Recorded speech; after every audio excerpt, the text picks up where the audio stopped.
La question de nos jours, c'est pas tellement de comprendre Je pense tout que ça la à partir de l'univers et qu'en fait, la vision que j'ai pour l'instant, ça peut changer, ça peut être différent dans 15 jours. C'est un univers quantique et donc, comme en mécanique quantique, les observateurs perturbent la mesure, donc, on vit dans un univers quantique et à un moment où on observe, comme ce moment c'est aujourd'hui, et à ce moment-là, on observe un univers classique. Et cet univers classique, on peut définir les choses comme si elles avaient une histoire, et c'est le modèle du Big Bang. Mais contrairement à l'image habituelle qu'ont les gens, c'est d'une certaine façon nous qui aujourd'hui révélons l'univers classique.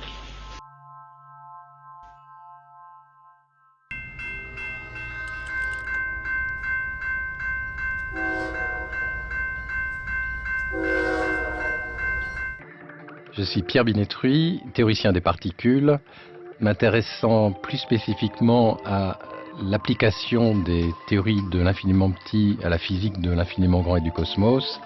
Je suis directeur du laboratoire Astroparticules et Cosmologie, qui est justement un laboratoire qui travaille sur cette interface, et je suis professeur à l'université Paris Diderot.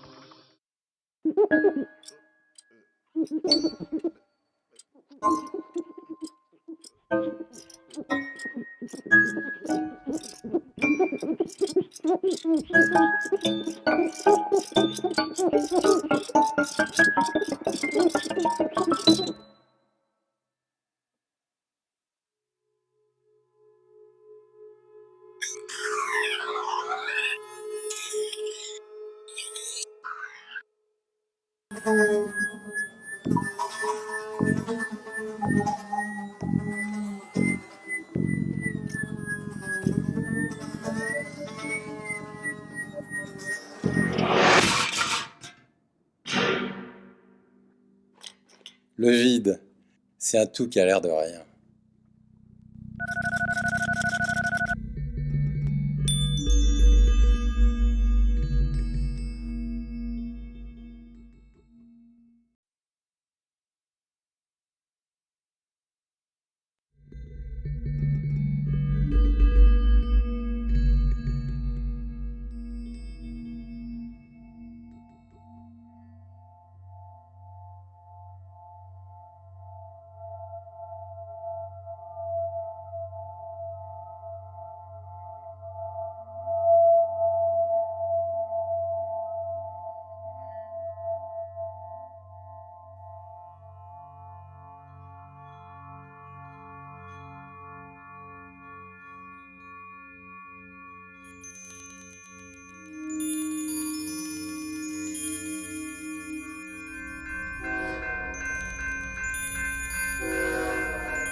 Si l'énergie noire, c'est l'énergie du vide, à ce moment-là, on se retrouve au carrefour entre les deux grandes théories que les physiciens ont développées au XXe siècle. D'un côté, la théorie de l'infiniment petit, la théorie quantique, et de l'autre, la théorie de l'infiniment grand, de l'univers dans ses plus grandes dimensions, qui est la théorie d'Einstein, la théorie de la relativité générale. Et donc l'énergie noire, dans ce cas l'énergie du vide, établirait un pont entre ces deux grandes théories et donnerait des informations très précieuses sur la théorie ultime, qui serait la théorie qui ferait l'unification entre la théorie de l'infiniment grand et la théorie de l'infiniment petit, qui est un petit peu le rêve de tous les physiciens. Alors je sais bien que c'est une notion un petit peu compliquée à comprendre, en tout cas pour un occidental. Dans les philosophies orientales, la notion de vide est beaucoup plus riche que celle à laquelle nous sommes habitués. Et je vais prendre l'exemple du jardin zen pour vous donner une image un petit peu. Un jardin zen sec avec une couche de gravier ratissée et puis des structures qui se mettent en place. Eh bien, vous pouvez imaginer les structures comme étant les états au-dessus du vide et le fond de gravier avec ses fluctuations provoquées par le râteau serait un petit peu l'image du vide quantique.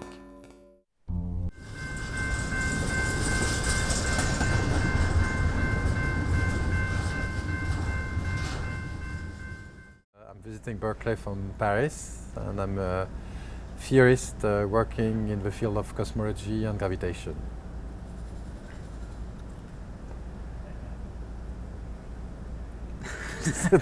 J'ai pas répondu comme il fallait. On y va direct. So, could you explain to us in simple words what are the gravitational waves? Or maybe more generally, is there an easy way to explain gravitational waves to the general public? No. Okay, thank you. It was very interesting, indeed.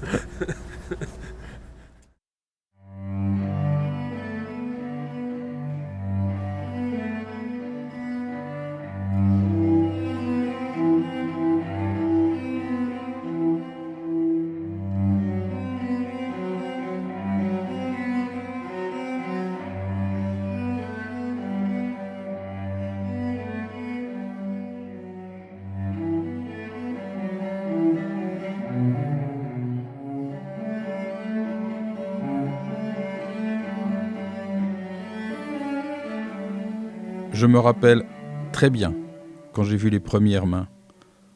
Tout le monde se rappelle quand il a vu ses premières mains. C'était rue Charlemagne, sur le mur d'enceinte de Philippe Auguste. Un couple était arrêté devant, immobile. Et c'est cette immobilité qui a fixé mon attention. Sur le mur, quelques dessins à la craie. Il fallait quelques instants pour identifier une main. Peut-être parce que cette main faisait appel à toutes les mains, à la fois jeunes et usées, détendues et crispées, offrant et refusant, prière et cris, inquiètes et détachées. Je restais de longues minutes à contempler cette main. Le couple était parti. Étrange combien quelques traits fixés à la craie sur un mur ancien pouvaient remuer des émotions enfouies au plus profond, comme une musique ancienne ou une saveur oubliée. Un magma primitif était agité, laissant percer des bulles de sensations, tour à tour réconfortantes, enivrantes, inquiétantes ou apaisantes. La réalité du monde se concentrait dans cette ébauche de main, sorte de matrice primordiale.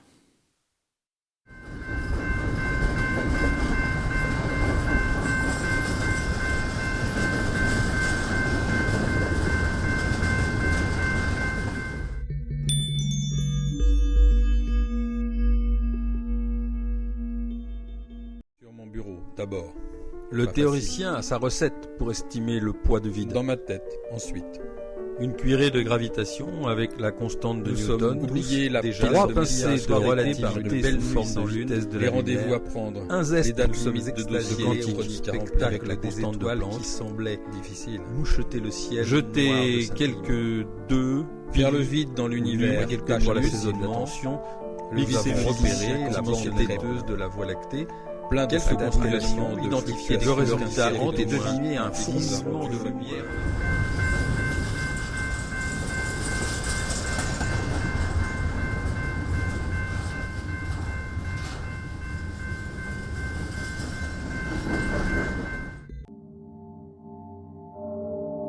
Je pense que la gravité, c'est vraiment le moteur de l'univers dans ses plus grandes dimensions. Donc, c'est extrêmement important de détecter dans un gravitationnel et de voir l'univers,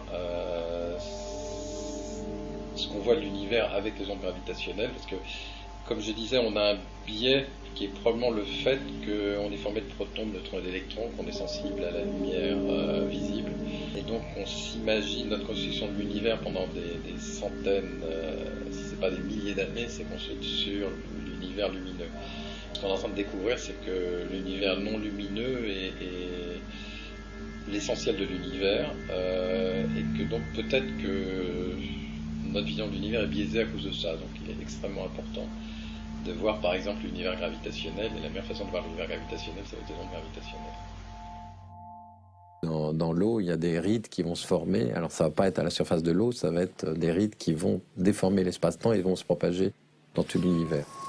C'est ça qu'on étudie avec les ondes gravitationnelles. Le but ultime étant d'avoir des informations sur ce qui s'est passé juste après le Big Bang où il y a eu aussi production d'ondes gravitationnelles primordiales, et où là, on pourrait remonter vraiment à des époques, non pas 400 000 ans après le Big Bang, comme on le fait avec les photons, mais vraiment juste après le Big Bang, là au moment où ces ondes gravitationnelles primordiales ont été produites.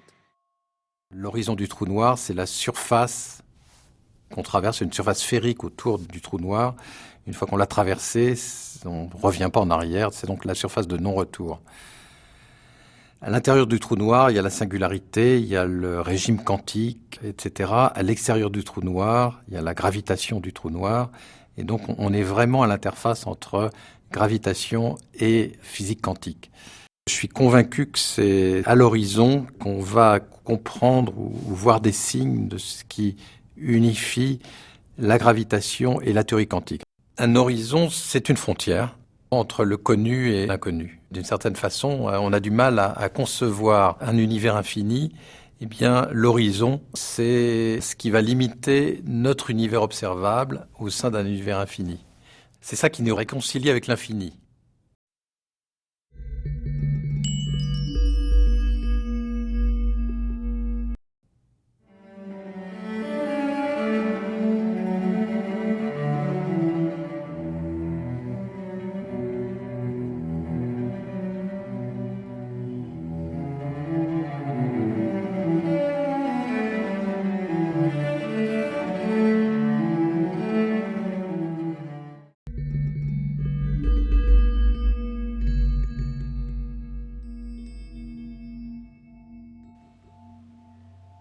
Comme il l'a écrit, la cohérence de la démarche artistique permet ces raccourcis saisissants, ou un lien que nous autres scientifiques avons peiné à voir s'établir naturellement dans une intuition de l'émotion ou simplement même du corps. Comment représenter le vide quantique? Telle était la question posée par Marie-Odile Mongicourt lors de la préparation du spectacle Origins, dont le thème était précisément celui du vide quantique. Nous autres, physiciens, avons eu bien du mal à caractériser ce vide quantique et à sortir de nos schémas prédéfinis pour donner une vision du vide. Et pourtant, quand le spectacle a commencé à se préciser, est apparue sur scène une structure métallique, toute en rupture de symétrie.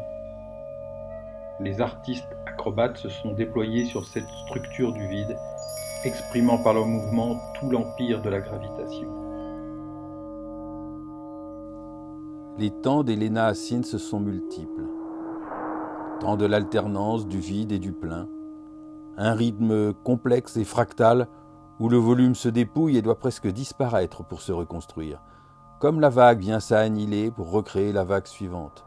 Un processus immuable dans sa diversité.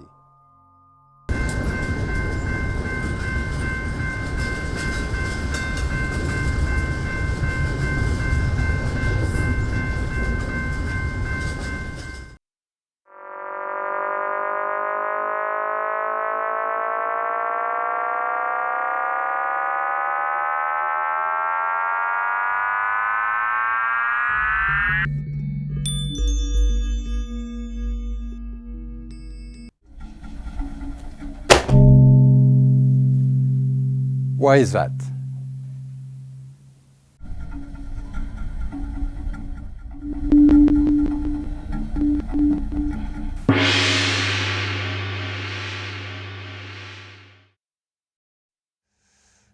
La gravité, qu'est-ce que c'est?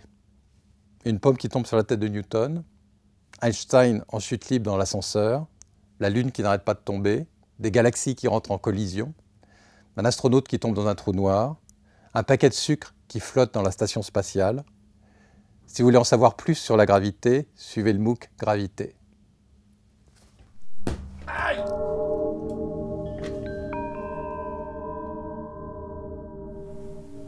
The glass is full of water.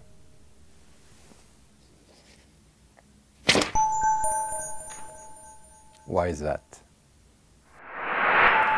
Why is that?